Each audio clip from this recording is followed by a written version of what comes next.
Welcome to my weekly market roundup, 19th December 2020. I am Sagar Nandi, retired IT professional, swing trading stocks using the Q systems and techniques that I develop. You may contact me using my email ID tradingprofitably@gmail.com. I regularly share live market and stock analysis on my website, YouTube channel, and Twitter handle. You are most welcome to make use of them. If you notice the way I am looking at the stocks for trading, short-term trading, I am trying to find truly high probability stocks.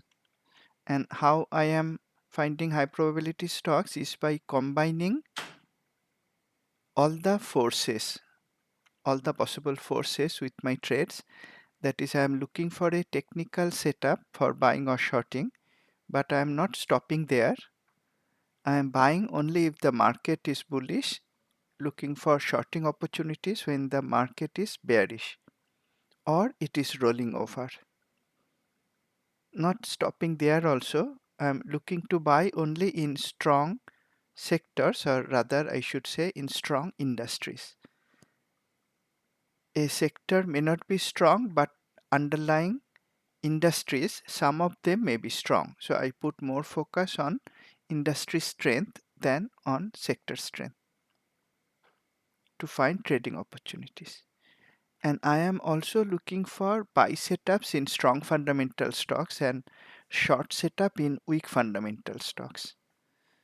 Some people say that for short-term trading it is not required, and I cannot argue with that. Fundamentals do not change in the short term. If your holding period is 5 days, 10 days, fundamentals usually would not change.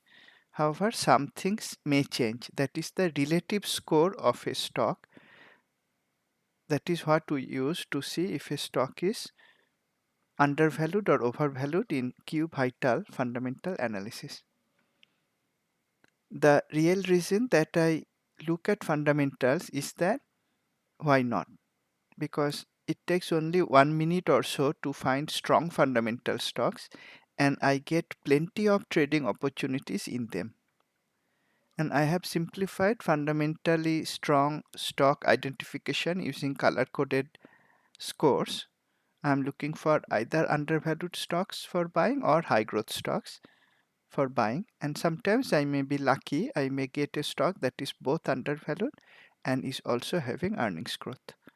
By simplifying fundamental analysis in this way, it takes me only a minute or so extra to find trading opportunities that are also in fundamentally strong stocks. So I look for that, and when I combine the technical analysis with market, sector, industry, and fundamental analysis, all the strengths aligned together, they give truly high probability trades. As you may have found out by now if you are using Q systems or if you are following the trade ideas I share on my channels. Disclaimer: this demonstration is for educational purposes only. I am not an investment advisor. It is not a trade recommendation. Trading involves risk. You and only you are solely responsible for the outcome of your trades. The way I explained I look for high probability trades, I do that using the Q systems that allow me to look at technicals, fundamentals, industry sector score, and also market level index strength or weakness in a matter of minutes. I will use the same systems today also to look at the market and possible trading opportunities. That was the last slide of my presentation. Let's start with the global market analysis as usual. For global market analysis, I am using Q Global running on Metastock.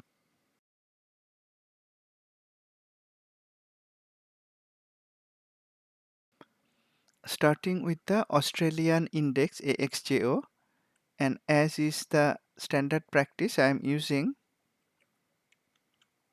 the at a glance weekly daily template.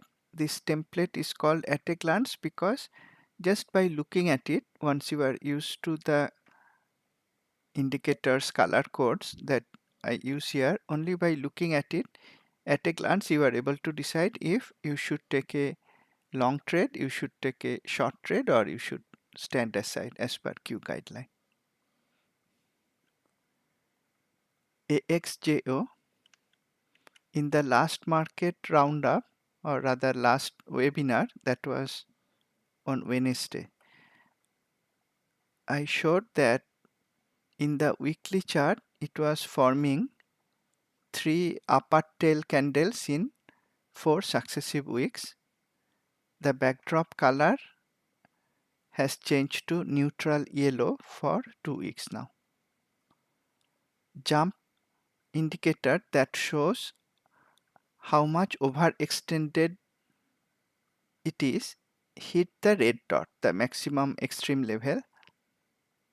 That is a place where it may pause for a while.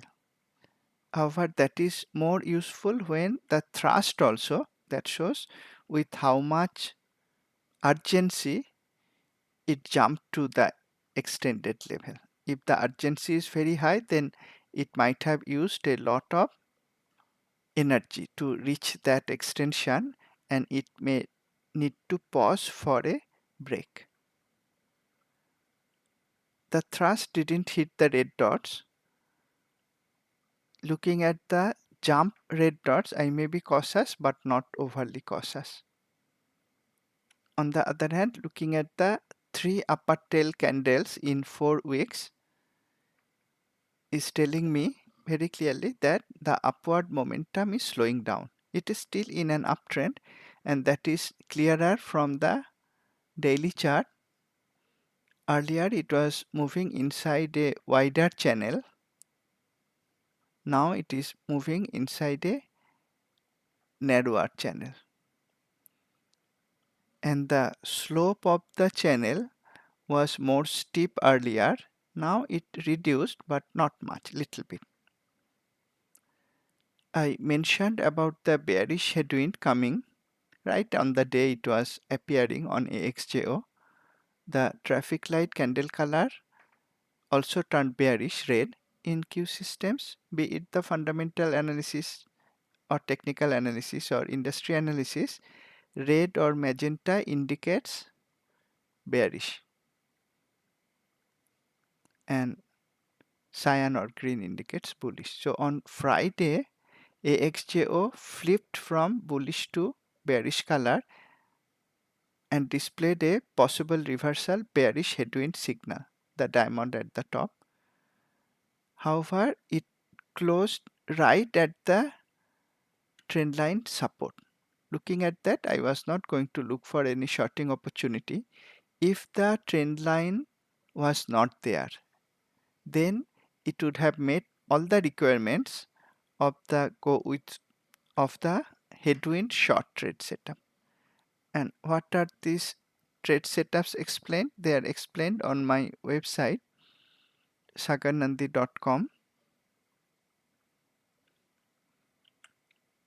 If you go to the checklists page, there is a checklist for all the 4 standard Q trade setups. One of them is the headwind, that is the reversal at the top or bottom trade setup using the headwind signal. Headwind signal is an essential part of the headwind trade setup, but that indicator itself is not enough. There is a checklist, a simple checklist, color coded unambiguous checklist. If you applied the checklist, then it would not meet all the required conditions on Friday. Which condition it would meet is that there is a trend line support very nearby.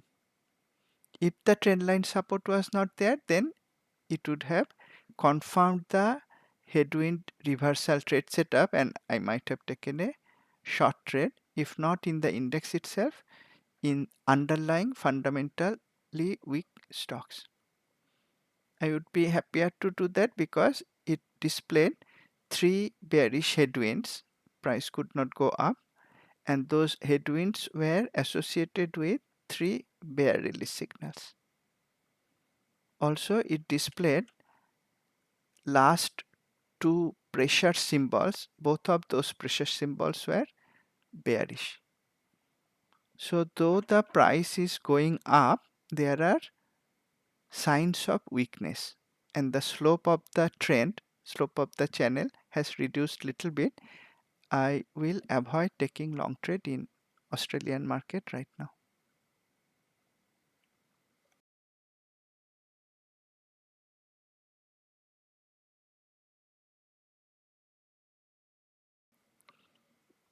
Australian market momentum is slowing down, but it is still bullish. What about Japanese market topics index?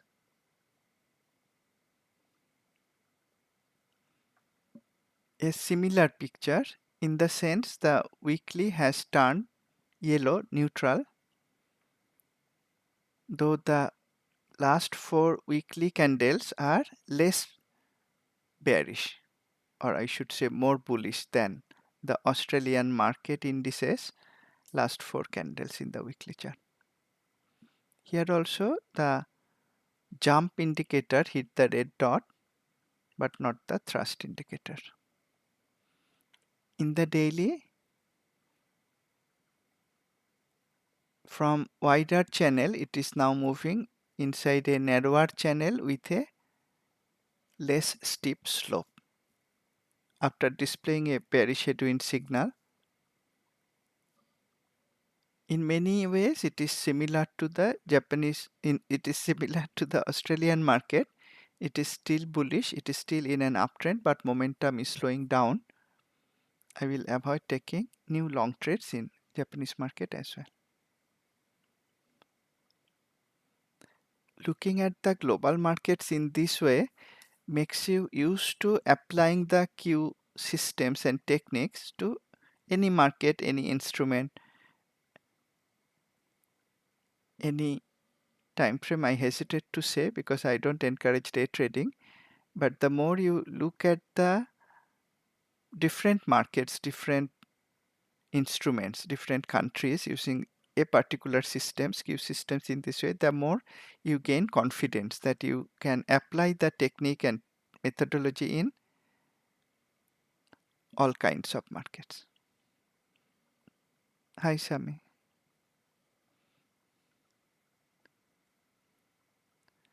What about Chinese market? Let's look at that.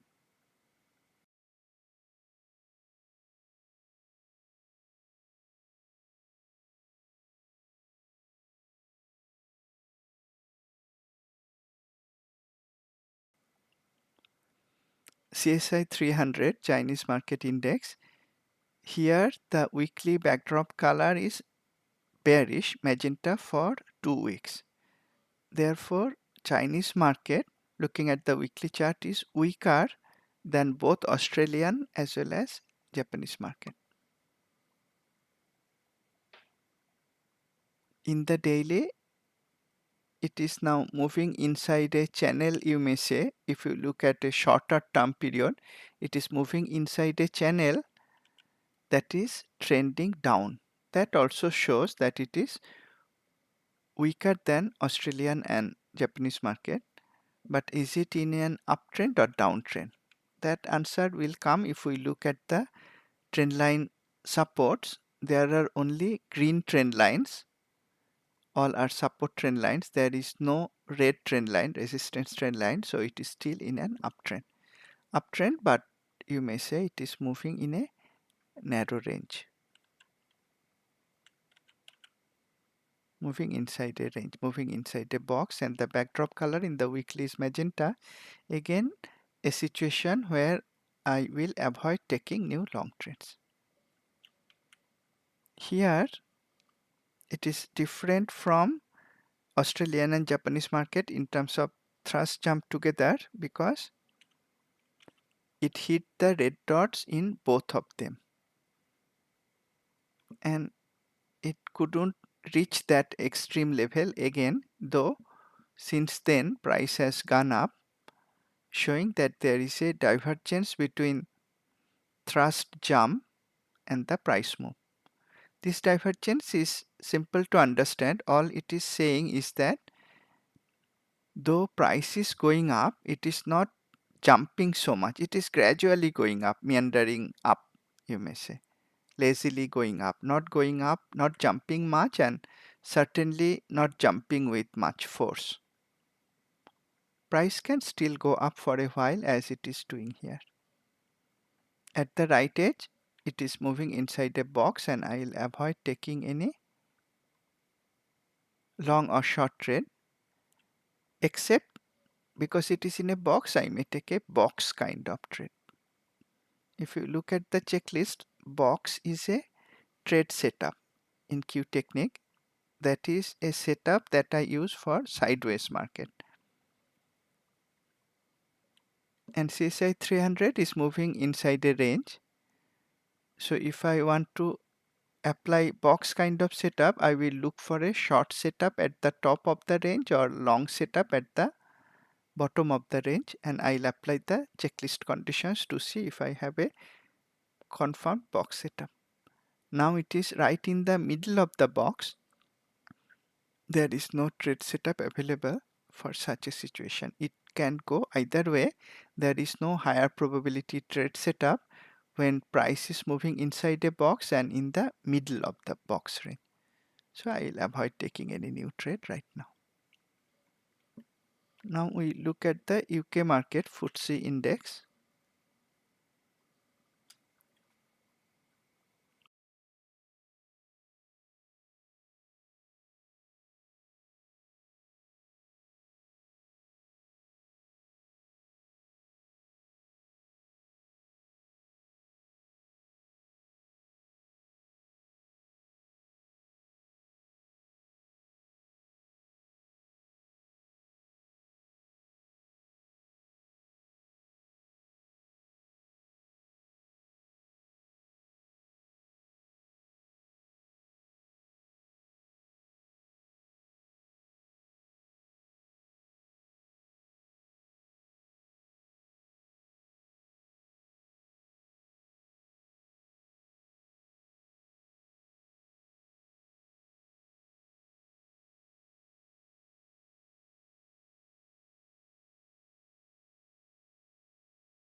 Sorry.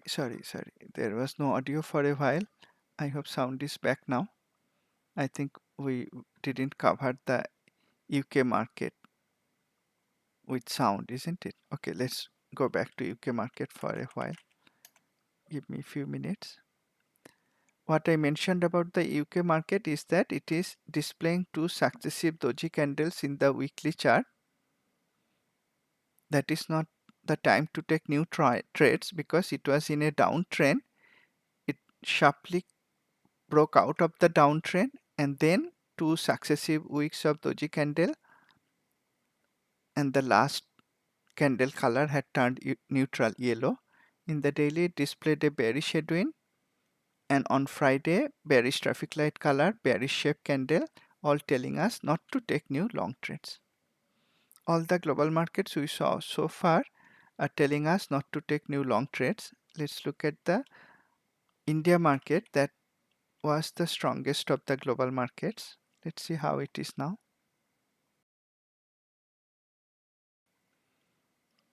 This is continuing to be very strong. if you compare Nifty 50 India index with all the other global markets, there is no sign of weakness in the weekly chart. It was moving inside a wide channel. Now you may say it is moving inside a narrower channel, but the slope of the up move is not less steep. If anything, it is more steep. This week's candle color shape, both are bullish. In the daily, it is moving in clear uptrend. Only trend line supports are there, and at the right edge for last 2 weeks or so, it is moving inside very narrow channel with a nice slope upward. The channel is narrow, but it is clearly going up. When it is going up like that, we may not put that much importance to the headwind signal, especially when we see the headwind signals are coming with candle shapes that are bullish. For example, on Friday, we have a headwind signal, possible reversal signal, but the candle shape is bullish with long lower tail. You may say bullish, you may say indecisive, considering that it is a doji candle, but it is not a bearish shape candle. Another thing to remember, I did not mention it in many videos before, but let me highlight this thing. All these colors are painted using a calculation. Sometimes it may happen that an instrument is moving inside a range, not moving anywhere, and the range is narrow, moving sideways. Not nifty, but I'm just giving an example. If an instrument is moving inside a narrow range, not going anywhere, it is normal that the calculation will paint one candle green, then maybe yellow, then maybe red, then green, then yellow. When an instrument moves in a very narrow range, the mathematical calculation picks up the minute changes and changes the color. But that doesn't mean that one day is bullish, another day is bearish, another day is neutral. Looking at the narrow range, we have to decide that it is moving sideways. There is no direction. The candle color will not make much sense when it is moving in such a narrow range. That is when price is moving horizontally. We may have to keep that in mind and ignore the color fluctuations, the traffic light candle color that will come in the daily chart. A similar concept applies to the headwind signal. When price is moving inside a very narrow channel and it is going up, there is not much up and down move, but the mathematics of the logic is picking up these minute changes, and sometimes it may paint headwind signal that we have to ignore. The headwind signals, when it comes in an instrument that is moving inside very narrow range and going up continuously, those may be mathematical calculations, not giving proper headwind reversal signal, just like when an instrument is moving inside a narrow range horizontally, the traffic light candle color will not necessarily signify any trend change. You may keep that in mind, and if that is the thing we have in mind, we may not put that much importance in headwind signals when they are coming in a case like this one. We may, of course, take note of that, no harm of that, but we are not going to rush into taking any bearish headwind reversal trade. In any case, if we applied the checklist conditions on Friday, for example, for the headwind short trade setup, what are the conditions? The headwind signal should come. Okay, that has come. The other condition is the daily candle shape should be bearish. That condition is not met. And on the weekly chart, there is a condition that the weekly color has to be yellow or the shape has to be bearish. So the weekly condition is also not met. looking at that, you would not consider any bearish headwind short setup on Friday. The more you study the Q systems, you realize that it is not only about the indicators, not only about the unambiguity of the indicators, because they are color coded, no parameter, no threshold is to be considered or tweaked, but they are built upon unambiguous checklists. Not only in terms of indicators, there are checklists that will keep you safe. You will not rush into a trade unless many things are aligned together, and you just need a few seconds to decide whether all the conditions are met. In this case, headwind signal had come. Even if you ignore the description that I gave of how sometimes mathematics may pick up variations in price while there is actually no variation, whether it is for headwind or for traffic light candle color. Even if you ignore that, if you applied the checklist conditions, you would see that it is keeping you safe. It is not allowing you to take a trade setup using Q techniques. Nifty 50 India Market Index is indeed continuing to be very strong, no doubt about that. Now, when the market keeps on going up like that, there are people, many traders, not me, but many traders who didn't buy here, didn't buy here, didn't buy here. Now they are taking notice and now they are thinking of joining the market. And in the last 1 week or 2 weeks, several people called me up from different countries, those countries where the market is at the very high, and now they are telling me that, Sagar, I opened this brokerage account, or Sagar, I am looking for this system to trade now. That doesn't mean market will drop, but that is a sign of exuberance. When everybody, the last few people who were holding on and they were not trading, and now they are saying, yes, now I finally go into the market when the market is at all-time high, and there are signs of red dots in both daily, weekly thrust jump. When they are entering the market, those may be the last few people entering the market. Doesn't mean the market will drop, just means we become extra cautious. Again, being extra cautious doesn't mean I'm going to take short trades. I'm going to take short trades when there is a trade setup.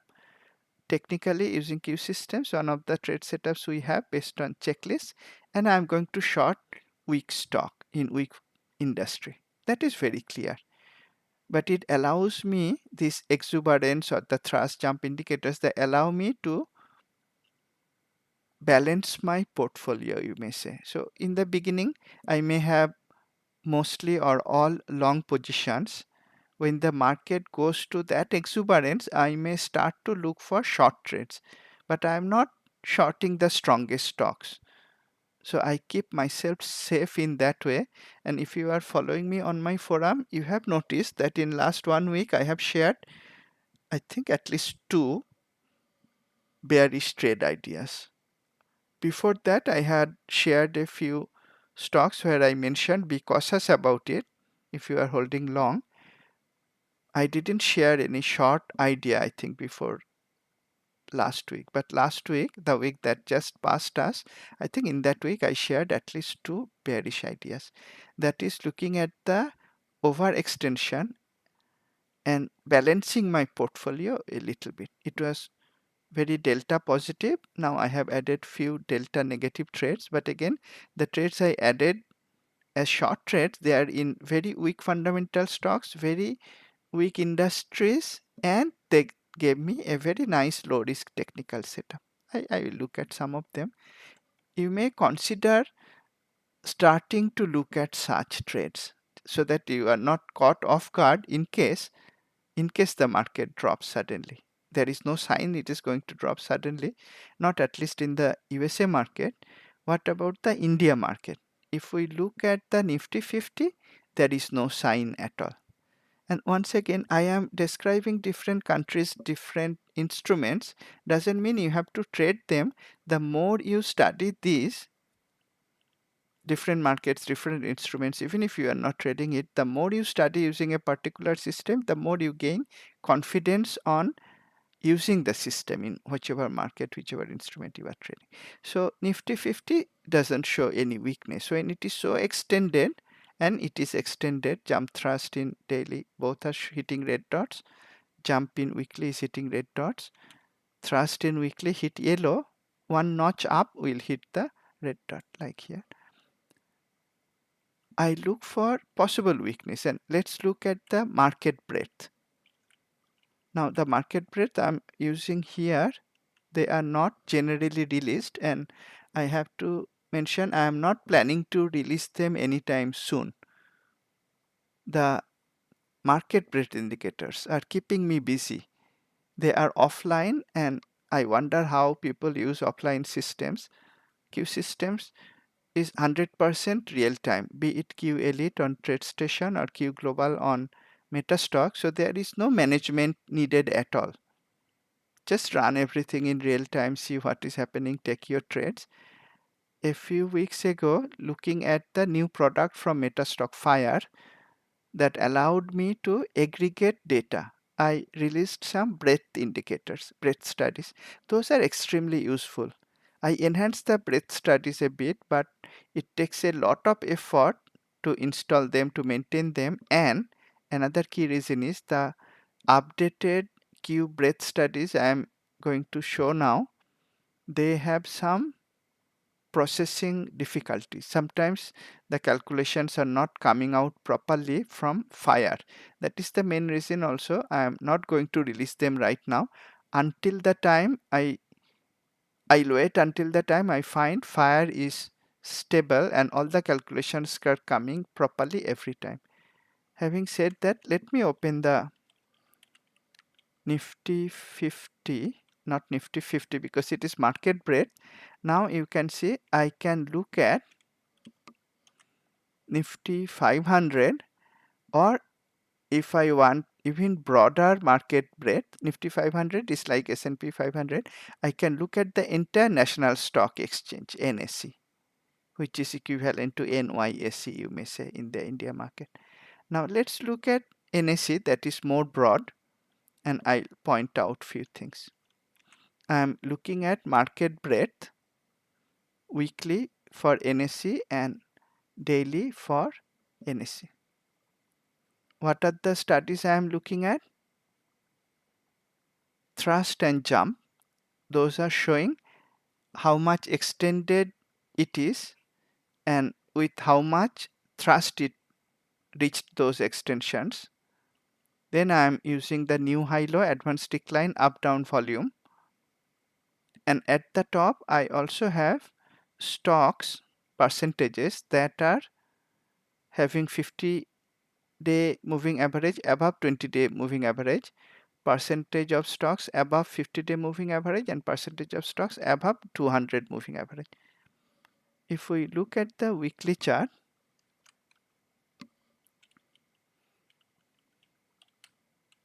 this is for National Stock Exchange of India, but you could use similar studies in USA market also. Not generally available yet. It will be released, but not right now. If we look at the weekly picture, stocks with 50 MA above 200 MA in fact went up.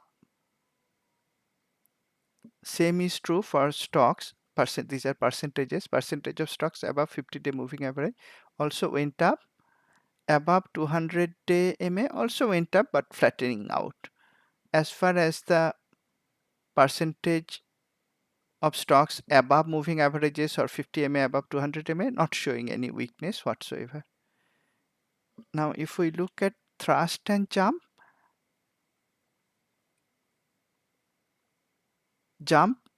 already hit red dots for 1, 2, 3, 4, 5, 6 weeks now, 1.5 months, but thrust has not hit the red dot yet. It is about to hit the red dot. If we look at new high low, no sign of weakness. On the other hand, if you look at advanced decline, it is looking like it is starting to roll over. Same is true for up down volume. I mentioned in earlier videos and also in the tutorial on Q market breadth studies that the weakness will be first displayed in advanced decline and to some extent up down volume. It will come in new high low later, and the weakness will probably be preceded by overextension in thrust and jump, and the moving averages may roll over, but that calculation will show the weakness somewhat later because those are based on moving averages. On the other hand, new high low, advanced decline, up down volume, they are raw data. They don't have any moving average calculation the way I'm using it. They will show the weakness earlier. Just like if you look back, just like they showed the weakness in this area. Advanced decline, up down volume not so much, but advanced decline and also new high low, but advanced decline showed the weakness first before the last market drop. There is some weakness in advanced decline and also up down volume at the right edge. Why? Because they are toppling over though price is going up. That is a divergence, and that divergence is more prompt, more responsive, I may say, than McLaren oscillator, anything that uses moving average. So it is overextended and it is showing some weakness that is not visible from the Nifty 50 index study that I looked at just now. As I mentioned, daily tends to be noisy. If you look at the daily, jump and thrust has hit the red dots, reason to be cautious. The percentage moving average plots not showing much weakness. The white may be flattening out but still going up, yellow flattening out, still going up. 50 MA above 200 MA percentage still going up. No weakness in the daily. New high low, no weakness, but again advanced decline, up down volume seems to be toppling over. As I mentioned earlier, the daily tends to be noisy. You get more useful insight looking at new high low, advanced decline, up down volume in the weekly, also thrust jump in the weekly. That is showing another reason to be cautious, this possible toppling over. Am I going to take short trades? No, but I may balance my portfolio, start to identify some bearish trades, or I may start to do the calculation on put options on Nifty or put verticals on Nifty, just in case I need to change from delta positive position to delta negative position. I may do all the calculation, get ready, and put the hedges or buy the put options as soon as it is required. Now if you look at the lowest panel, there are arrows.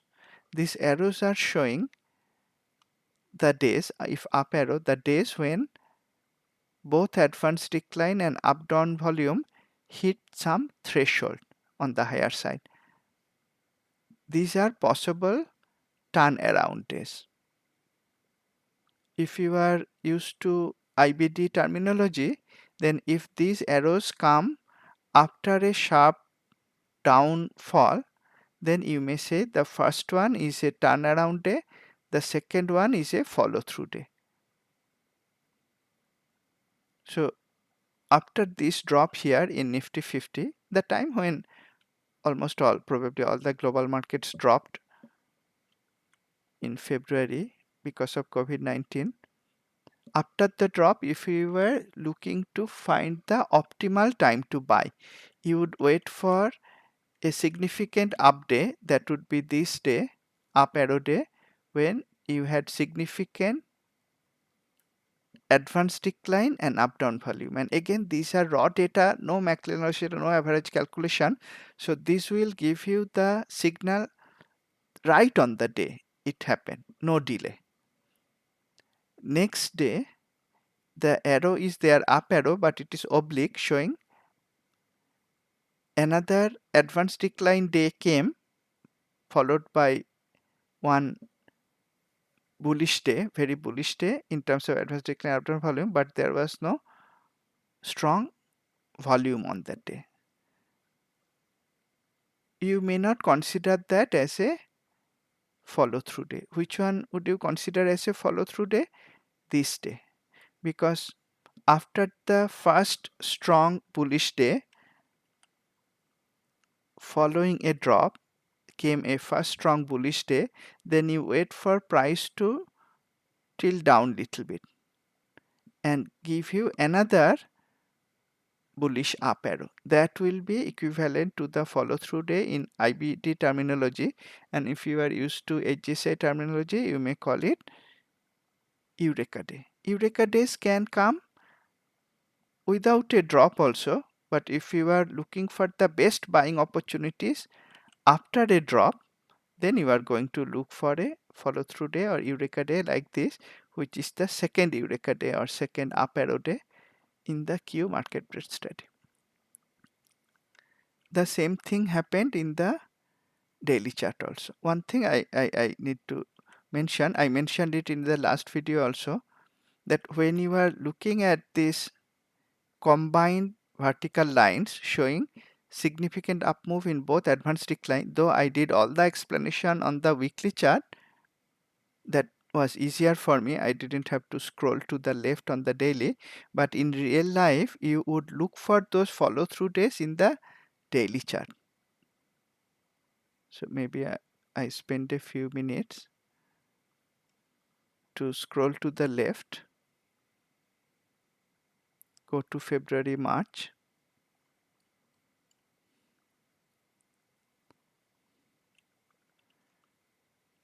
This was the drop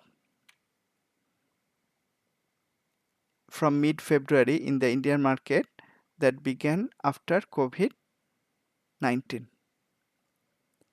Then you had a first bullish thrust day and a second thrust day. You could consider the second thrust day as the follow through day, or if you wanted to wait for price to move sideways or tilt little bit and then go up, then you could consider this day also. Depending on your trading style, you could start buying on this day or on this day. Technically, you may consider this as a follow through day, which is not an oblique day. It's a vertical line, not an oblique line like here. So now you can see the follow through days, and though initially I explained the concept in weekly chart, I mentioned in the last video also, these up arrow or oblique up arrow or down arrow, oblique down arrows are to be viewed on the daily chart to get the immediate signal. Weekly signal will come later, and because weekly is an aggregate of 5 days, that signal may not come all the time. But the concept of Eureka day or Phoenix day, if you want it at the top, you can find from these arrows in the market rate study. Now I also mentioned in the last video why I am not seeing weakness in the USA market is any significant drop in a market happens after there is a down arrow. That has not happened in the USA market. We may look at the USA market also later. That has not happened. Again, I repeat, any significant drop in a market, be it India, be it USA, doesn't happen unless there is a down arrow on the Q market rate study, which indicates a broad sell-off with high volume. What does the down arrow indicate? Broad sell-off in terms of advanced decline being very bearish, and also broad sell-off with high volume that is shown by up down volume, not of the index, not of Nifty 50, but broad up down volume of the whole market, whole exchange. In this case, I am using National Stock Exchange, whole exchange. That is how you read the arrows to decide if you are going to start to short something. Again, some stocks may drop before others. Some stocks will certainly drop before the market rolls over. So no harm looking at trades, but we will not be bearish unless we see a what you call a Phoenix day at the top. I don't know if I'm using the HSI terminology properly, unless you see a Q market breadth down arrow on NYSE Nasdaq, hopefully together, or at least in one of them, or they may come one day after another or within a few days of each other. Unless we see that, we cannot say there is enough weakness. This is India market, but doesn't matter. The concept is applicable to USA market also, any large market. Are there enough bearish signals? No, because if I look at the daily and weekly, yes, there is some toppling over of the advanced recline up down volume in the weekly. That is the right interval to study them, to get rid of the noise.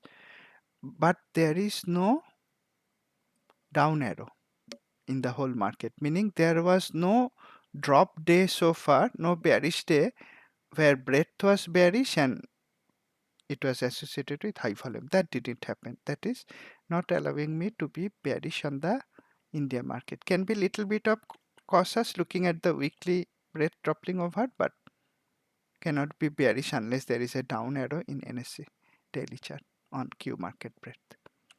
This study will find very useful. Unfortunately, I am not able to release it until it is more stable in terms of fire calculation. Q systems are very stable. We have great developers, a developer in-house. What are the global markets telling us? Other than India market, the other markets are telling us that the upward momentum is slowing down, but it is still in an uptrend, not a time to take new long trades. And India market is telling that it is continuing to go in an uptrend. There is some sign of weakness, but not enough to be bearish. Or not even close to bearish, not even time to look for short trades, but you may start calculating how many nifty puts you need to balance your long portfolio in case the market drops. Now, what about the USA market? We are going to look at the ETFs first, and let us use Q Elite on TradeStation for that, starting with SPY, S&P 500 ETF.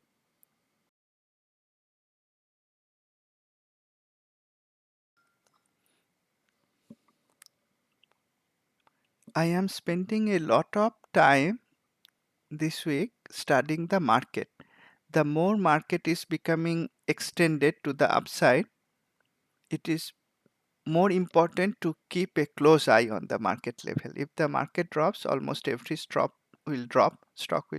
Very difficult to make money when the market is dropping, buying stocks. And if you are holding many long positions, like many people are doing right now, they will have significant drawdown from their portfolio. That's why the more it is becoming extended, the more important it is becoming to keep a close eye on the market from different angles. And SPY is still having the trend line support in weekly and daily.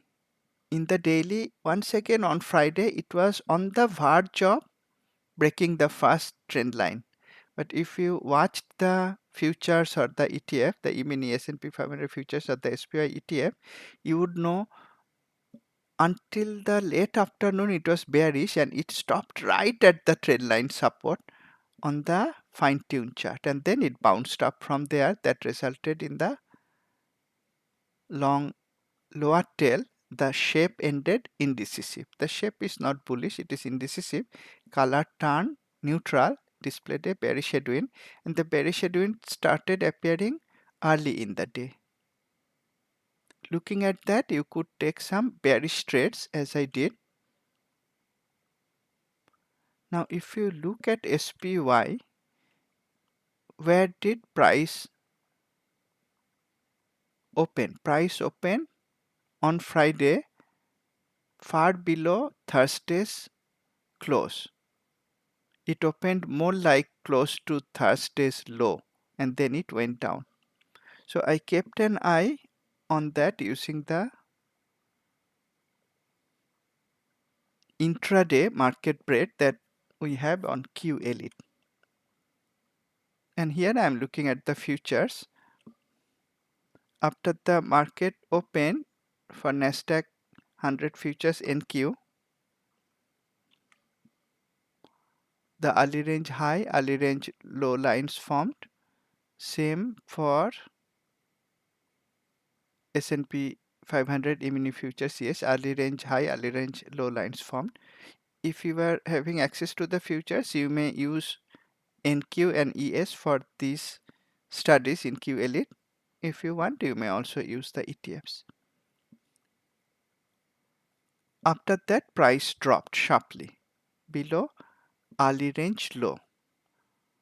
I had mostly long positions, so what I did at that time, I was ready with some put strikes. I bought the puts on S&P 500 ETF SPY. Why did I choose SPY? I was also looking at another chart where I see all the market ETFs together. Let's look at the 4 market ETFs. SPY opened very close to Thursday's low. Very close to Thursday's low, the red pivot. Then it immediately went below early range low. That gave a, if you follow Q methodology, that gave a gap short trade setup. What about QQQ? QQQ didn't open near Thursday's low. Instead, it opened above Thursday's high, green pivot. And then it went below early range low. That also gave a gap short trade setup. So gap setup allows us to trade in both ways. It can gap up and then go down. That is a gap short. It can gap down and continue to go down. That is also a gap short. So both QQQ and SPY gave a gap short setup. Dia opened around Thursday's low. Red pivot is previous day's low, around Thursday's low, and Dia also went down. It was not a gap setup because price opened between Thursday's high and low. So Dia didn't give any gap short setup, but QQQ gave and SPY gave. What about IWM? IWM was in fact going up. Firstly, it opened above Thursday's high, green pivot, and then it went up. So technically it gave a gap long trade setup. That was a mixed market, isn't it? And when you look at the market in this way, you know, is it a safe time to buy or not? It is a mixed market.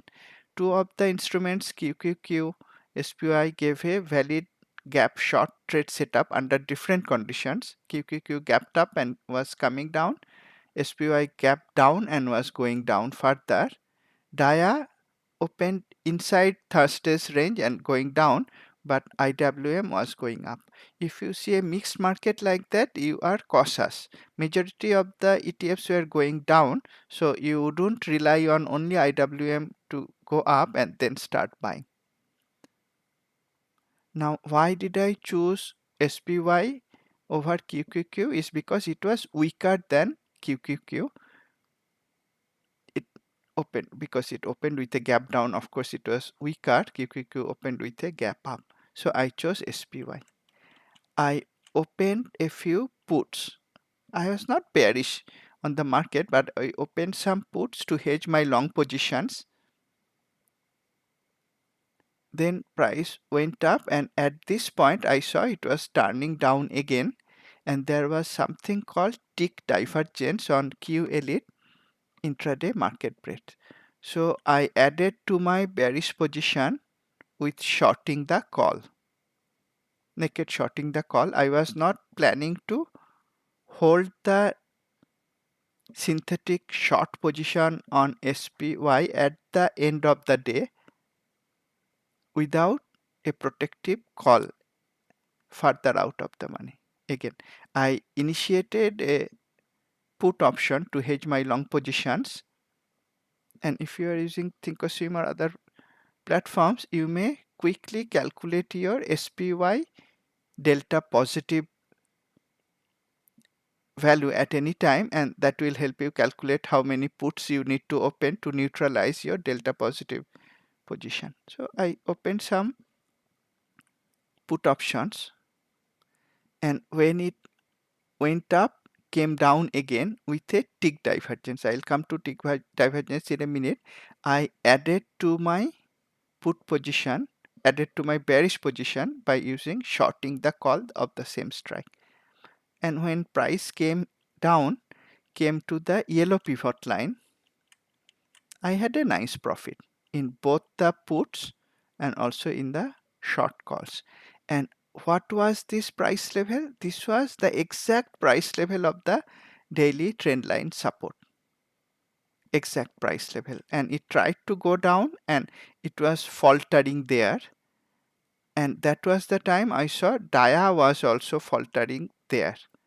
Same for IWM at a major yellow pivot line in SPY also, watermark and pause line in DIA. QQQ had no significant pivot. But when three of the ETFs stop at a significant pivot, and especially SPY was again stopping at the daily trendline support, I was very watchful. And the moment price was starting to reverse, I first closed my short calls. They had less profit, and then I closed my long puts also. So I am back to delta positive position now. Now I mentioned about tick divergence. That is a very powerful. Now powerful doesn't mean you are going to make money using that every day. That's not the way I mean it is powerful. Powerful in the sense it has zero lag. And if I look to my intraday market breadth study on Q Elite, I'm using futures here, E-mini futures. It came down, then it recovered somewhat. Few things to look for. Is it stopping? Is the recovery stopping at a major pivot? Yes.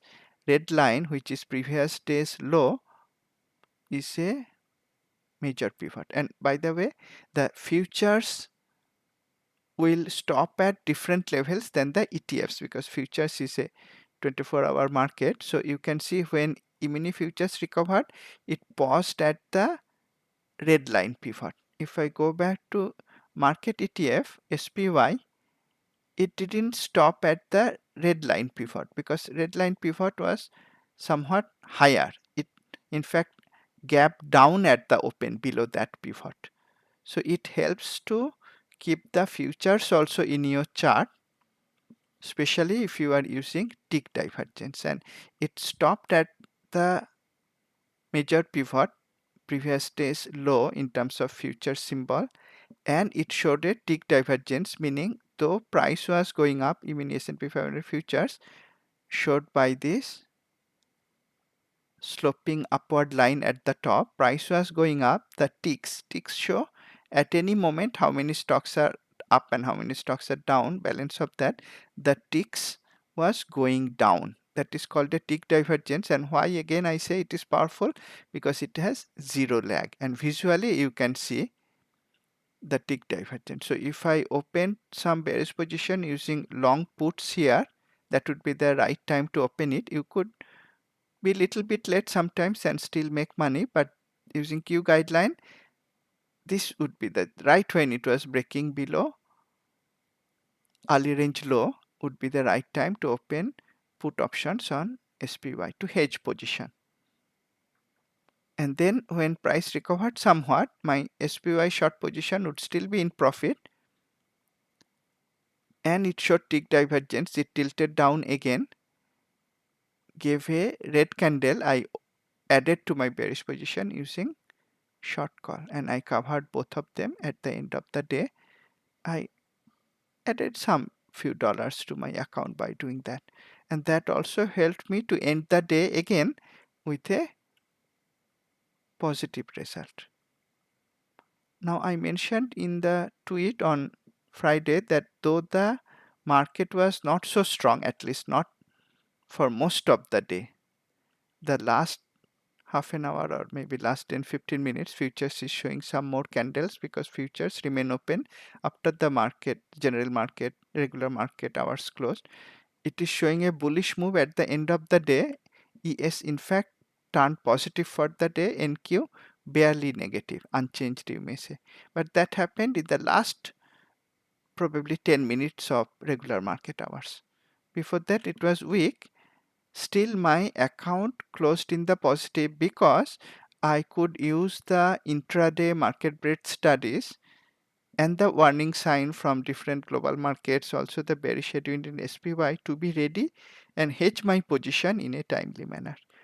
And I closed the hedge also in a very organized way, disciplined way, looking at SPY not being able to close below the trend line support. If it closed below the trend line support, I would not have any reason to close my bearish position in SPY. Only instead of using pure synthetic short position using options, I might add a call further out of the money, long call further out of the money to mitigate my risk of naked short call. But that didn't happen. I closed my hedge. I ended the day with a profit. As I mentioned earlier, I may repeat again, unless these trend lines are broken, we may not consider many shorts, though I did take some shorts and they are in profit. I'll go through some of them, at least one of them. I already spent 1 hour. Let me quickly go through the other ETFs. QQQ, very strong, stronger than SPY in the weekly. Daily also displayed a bearish headwind on Friday. That also came early in the morning. That was a reason I was cautious and I added a few put options as a hedge to my long positions. But the day closed indecisive on Friday. Headwind remained. Dia was the weakest of the 4 ETFs, remaining weakest shown by the relative performance line tilting down. The weekly candles for 2 weeks not so bullish in color, neutral.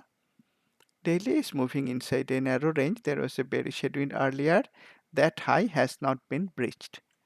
IWM has been the strongest lately, shown by the relative performance tilting up sharply this week. Color is bullish, has some upper tail, lower tail, somewhat indecisive candle, but if you combine color shape together, it is pretty bullish. Daily is going up.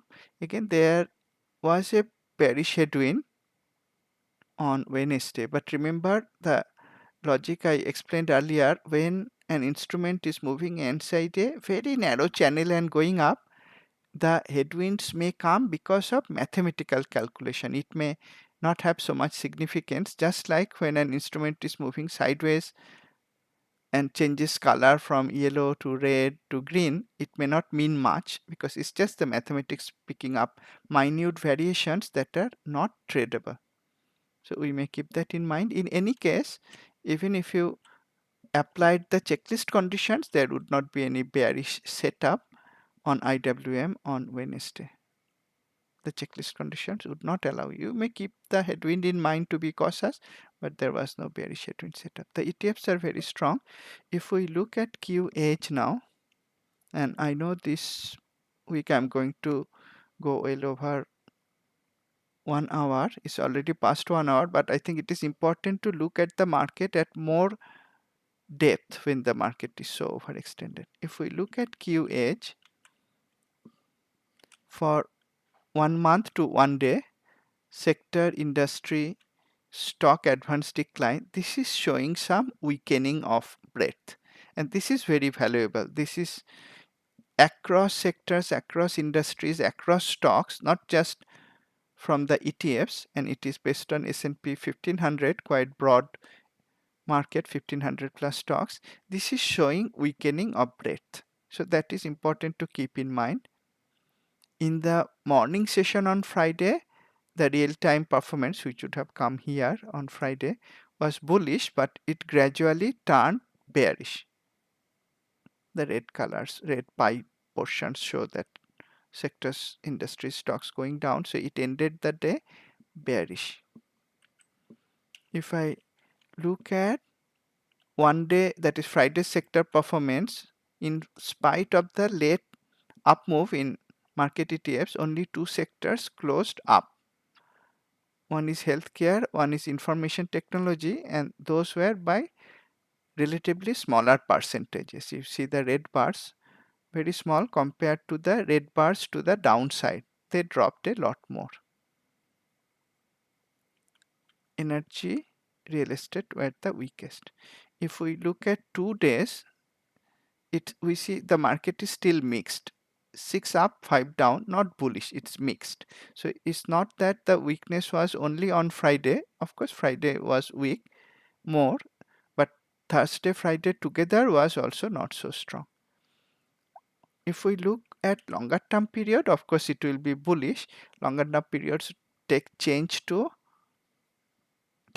to change their bullishness to bearishness. Over 1 month, 10 sectors up, 1 down. Over 10 days, it is actually mixed. 6 up, 5 down.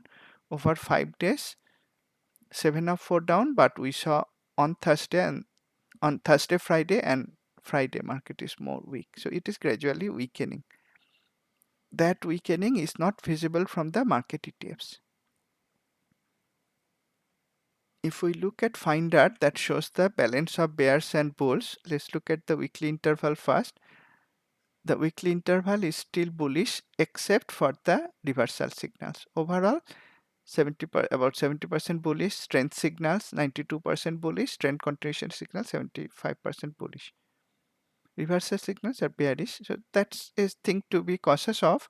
And because reversal signals are bearish more than bullish, you may look for shorting opportunities at the top.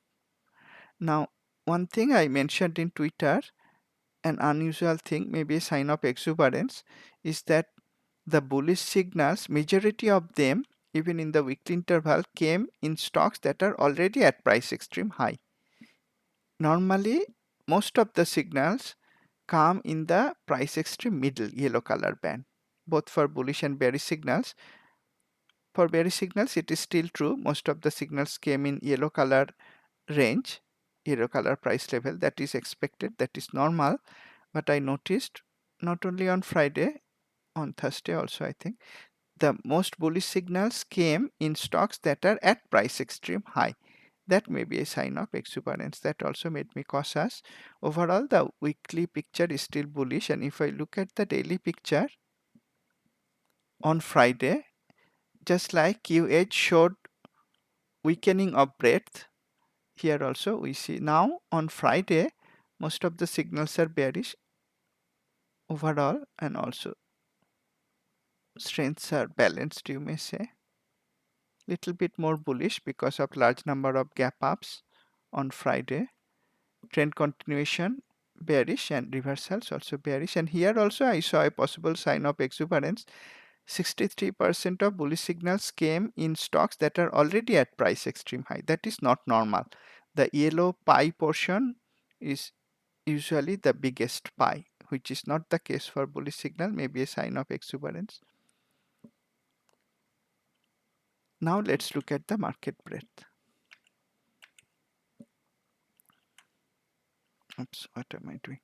I should go to Metastock. Let's look at the mega cap top 20 first. That's a part of the Q market breadth studies.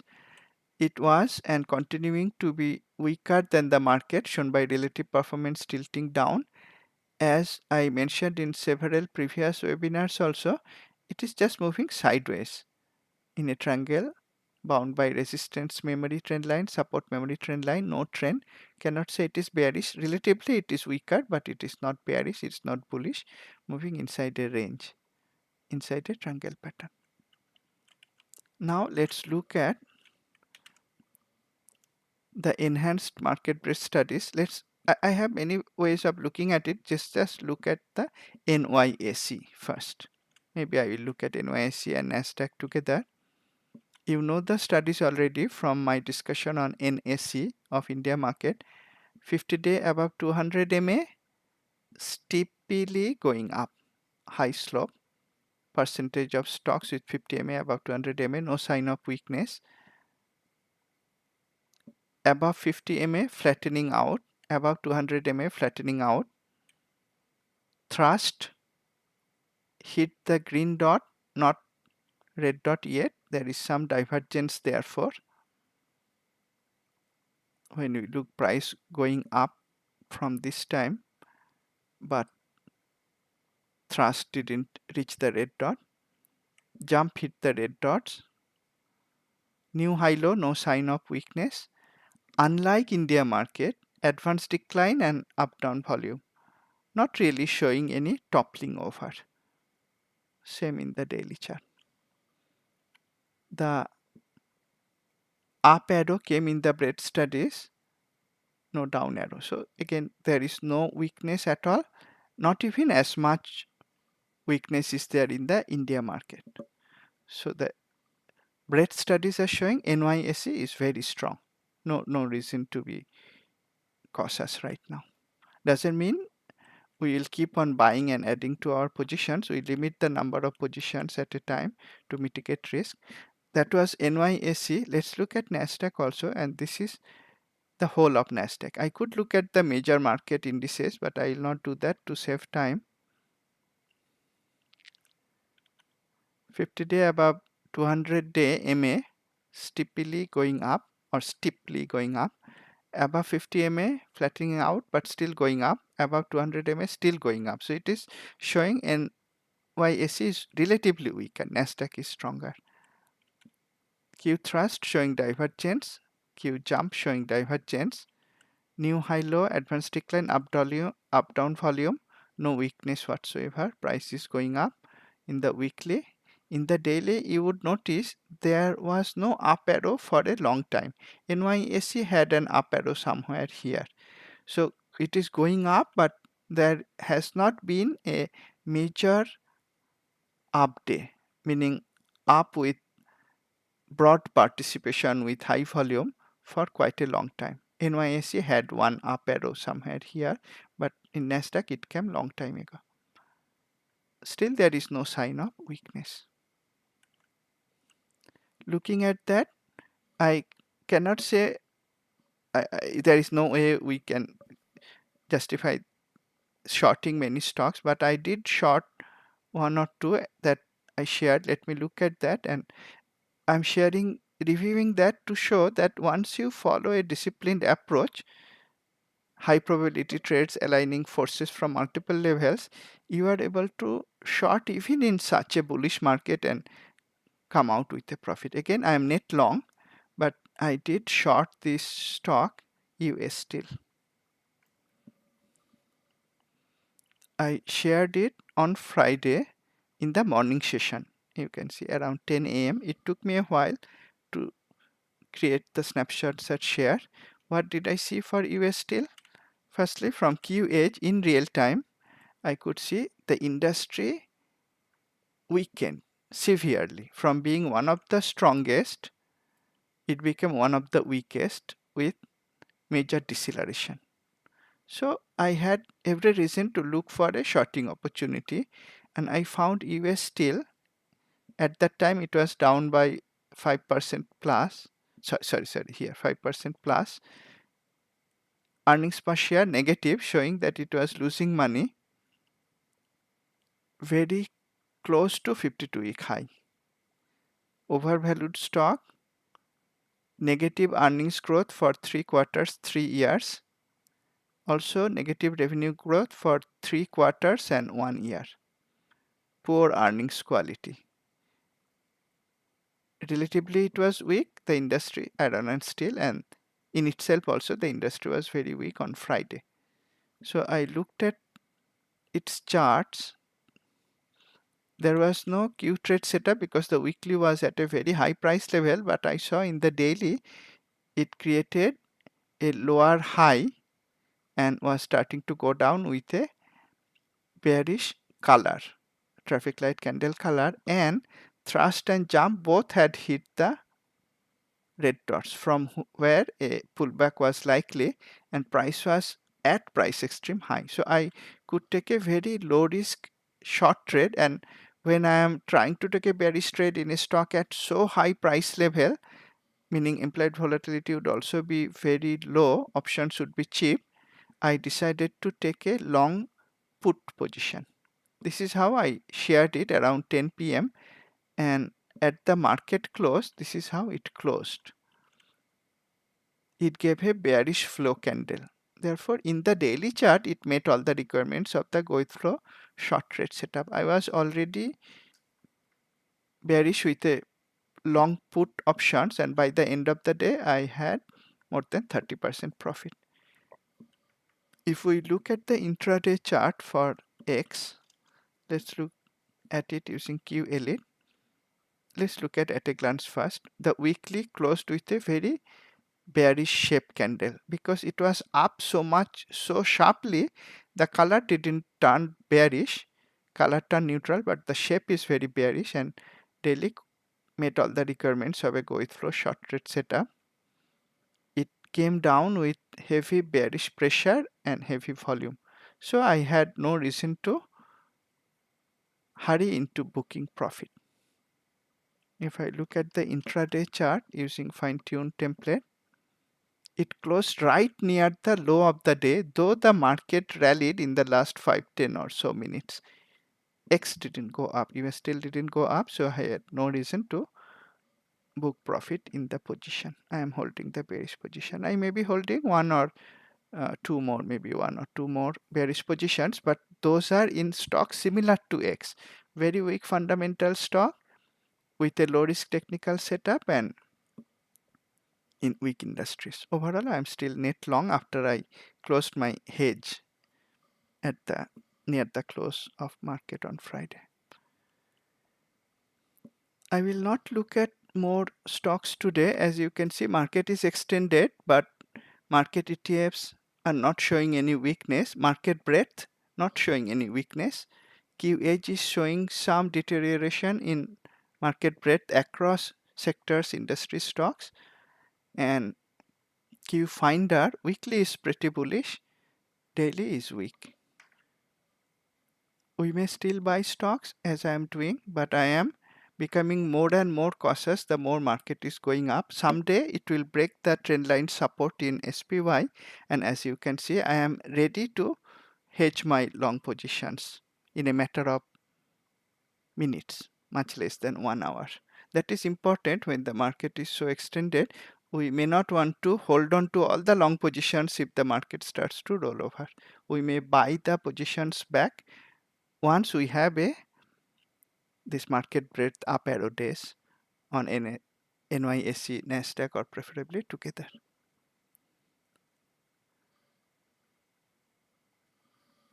That is all I wanted to share in today's session. I spent more time on market, and again, that was probably worth it looking at the overextension of the market. I thank you for joining this session, and I look forward to seeing you in our next session. Hopefully that will be Wednesday, 8 p.m. What do I say? 8 p.m. my time, 8 a.m. New York time or Eastern Standard Time. Have a great weekend. Keep safe and trade profitably. Thank you.